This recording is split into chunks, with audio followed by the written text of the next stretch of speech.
नागपुर शहर में नशा मुक्त समाज की दिशा में पुलिस ने एक और बड़ी कार्रवाई को अंजाम दिया है। पुलिस आयुक्त श्री रविंद्र कुमार सिंघल की संकल्पना से चलाए जा रहे ऑपरेशन थंडर के अंतर्गत क्राइम ब्रांच यूनिट 5 ने गांजा तस्करी का भांडाफोड़ किया है।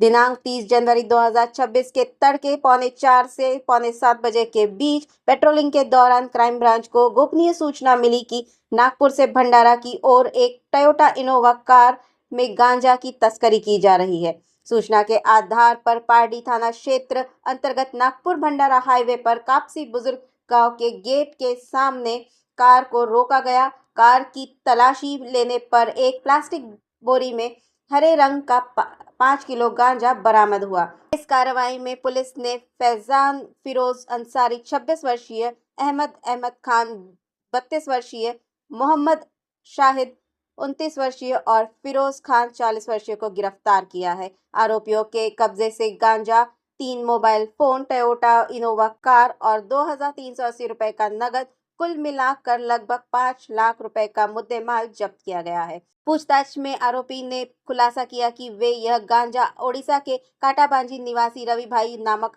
फरार आरोपी की मदद से लाए थे और आर्थिक लाभ के लिए इसकी बिक्री करने जा रहे थे। आरोपियों के खिलाफ एनडीपीएस एक्ट के धाराओं के तहत पारडी पुलिस थाने में मामला दर्ज किया गया है। यह आरोपियों को गिरफ्तार कर आगे की जांच जारी है। Crime operation bureau report, Nagpur.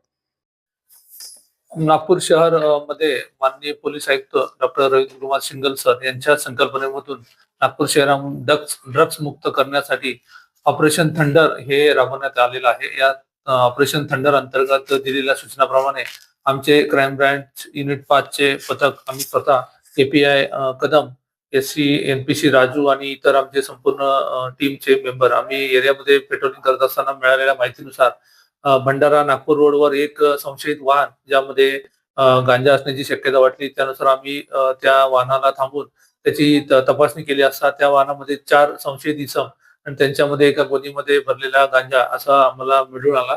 त्या अनुषंगाने आम्ही एनडीपीएस कायदा अंतर्गत संपूर्ण कार्यप्रणाली अवलंबून त्या 4 आरोपींना ताब्यात घेऊन त्यांची झडती घेतली असता त्यांच्या एका 4 चाकी वाहनामध्ये आम्हाला 5 किलो गांजा आणि मोबाईल आणि काही रोख रक्कम आम्हाला मिळून आली। ती आम्ही एनडीपीएस कायदा अंतर्गत कारवाई करून ताब्यात घेऊन त्या विरुद्ध पारडी पोलीस ठाणे या ठिकाणी आम्ही गुन्हा दाखल करण्याची प्रक्रिया आता सुरू केलेली आहे। हे 4 आरोपी जे ताब्यात घेतलेले त्यांचे नाव आहेत फैजान फिरोज अंसारी, वय 26 वर्षे, राहणार जुनी कामठी, अहमद खान, वय 32 वर्षे, राहणार कामठी रुईगंज शुक्रवारी बाजार, मोहम्मद शाहिद वल्द अनारुल हक, वय 29 वर्ष, राहणार शकील किराणा दुकानाजवळ इमली बाग मैदान कामठी, फिरदोस खान वल्द नसीम खान, वय 40 वर्षे, राहणार कोळसा टाल भाजीमंडी पोलीस ठाणे जुनी कामठी।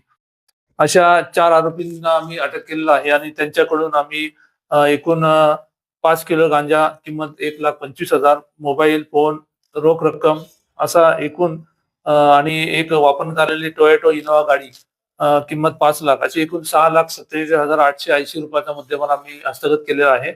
आणि यातील आरोपींचा आम्ही अभिलेख तपासला असता या 4 आरोपींविरुद्ध यापूर्वी एनडीपीएस कायद्याअंतर्गत वेगवेगळ्या पोलीस ठाण्यामध्ये गुन्हे दाखल आहेत, रेकॉर्डेड आरोपी असल्याची माहिती मिळालेली आहे। आरोपींना अटक करून आम्ही आमच्या पथकामार्फतीने पोलीस ठाणे पारडी या ठिकाणी पुढील कारवाई करता पाठवण्यात आलेला आहे।